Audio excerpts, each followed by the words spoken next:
It was a cold autumn morning when Anna, the housekeeper of the Martini family, crossed the large gate of the villa. The residence, a splendid neoclassical building, stood on a hill overlooking the city, surrounded by a garden full of centuries-old trees and marble statues. The first light of day filtered through the leaves, creating plays of light and shadow on the path that led to the main entrance. Anna had worked for the Martini family for 4 years and had always appreciated the serene atmosphere of the villa. Before continuing, subscribe to our channel and activate the bell. Despite the imposing size of the house and the many tasks, the Martinis were kind people, especially Mrs. Veronica, a woman of great elegance and always attentive to the needs of those who worked for her. The family had recently adopted a dog, a lively Labrador named Oliver, who had immediately won the hearts of the children, Ricardo and Camilla. Oliver had become an integral part of the family, bringing joy to the Martinis' days. The children spent hours playing with him in the garden, chasing each other through the flower beds and paved paths. Anna, although initially skeptical, had grown fond of the dog, but not everyone in the house shared the same enthusiasm. Roberto, the butler, seemed annoyed by Oliver's presence. He was a serious and detached man, impeccable in his work, but distant, as if he considered his position a step above the other servants. Anna had noticed Roberto's coldness towards the dog since the first day Oliver had arrived. Unlike the other staff members, who had greeted the new arrival with enthusiasm, Roberto had simply ignored him, avoiding any contact.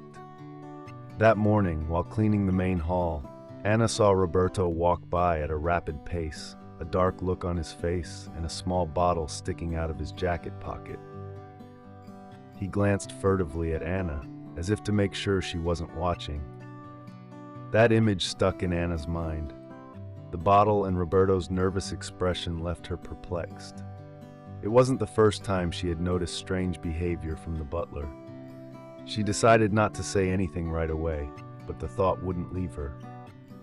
Shortly after, she met Lucia, the cook, in the kitchen. She told her about the episode and Roberto's increasingly strange behavior towards Oliver. Lucia, who was a pragmatic woman, shook her head. "Maybe he doesn't like dogs," Lucia said with a shrug. "Not everyone likes animals, Anna. There's nothing wrong with that." Anna, however, couldn't get the image of that vial out of her head. That day, as she went about her business, she began to observe Roberto more carefully. He seemed more nervous than usual, constantly looking at the clock and avoiding eye contact with the other servants. In the early afternoon, while Anna was tidying up the children's room, she heard Oliver barking insistently in the garden. The barking was different from usual, almost alarmed. She looked out the window, but noticed nothing strange. She decided to go downstairs to check anyway. When she got to the yard, she saw Roberto standing near Oliver's doghouse. He jumped away when he saw her, dropping something on the ground, but quickly picked it up before Anna could see what it was. "I was just checking to make sure Oliver was okay," Roberto said with a forced smile. But Anna sensed something was wrong. The restlessness accompanied her for the rest of the day. She had a strong suspicion that Roberto was doing something wrong. Maybe he was imagining it all, but her instinct told her to be careful. That evening, when the house had calmed down and everyone had retired to their rooms, Anna decided to find out what was happening. She hid her cell phone in her apron, ready to film if she saw anything strange. If Roberto was really plotting something against Oliver, he would need proof. The night was silent, broken only by the rustling of the trees in the wind and the faint ticking of the clock in the dining room. Anna waited for the right moment, nervous but determined. Around midnight, she hid behind the kitchen door, in a strategic spot where she could see the cupboard where Oliver's food was stored. She heard Roberto's footsteps approaching down the hall. With shaking hands, she activated the camera on her phone and prepared to film everything. Roberto entered the kitchen without noticing Anna's presence. With calculated movements, he opened the cupboard and took out the same vial that Anna had seen that morning.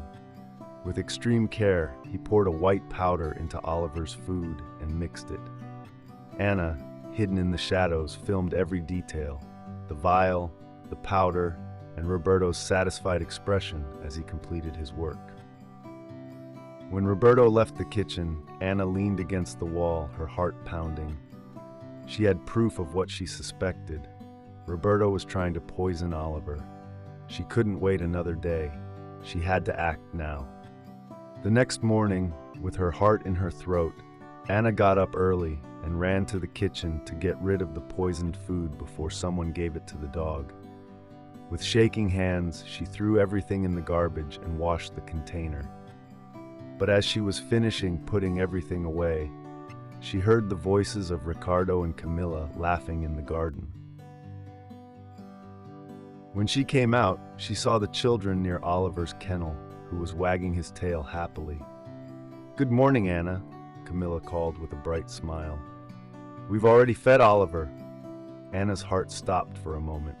She ran to the dog, who looked tired and fatigued. Oliver lay down on the grass, panting heavily. With panic rising inside her, Anna quickly called Lucia and the other servants. Together, they took Oliver to the vet, hoping there was still time. The wait was excruciating, but after what seemed like an endless hour, the vet came out with a tired smile. "We managed to detox him in time," he said, "but we'll have to keep him under observation for the next 24 hours. Anna breathed a sigh of relief, but she knew the battle wasn't over yet. Back at the villa, they were determined to show the video to Mrs. Veronica. They had to act quickly before Roberto found out he had been exposed. As they spoke, they heard a noise behind them. Roberto had appeared in the doorway, his face cold and menacing. "I heard everything," Roberto said in an icy voice. "You should know that you don't want to continue with this story." But Anna, now determined to protect Oliver and the Martini family, was not intimidated. With her cell phone in hand, she headed toward the living room, where the Martinis were having breakfast. "Mrs. Veronica, Mr. Giorgio," Anna began with a trembling voice, "I have to talk to you about something very serious." Veronica looked at her worriedly.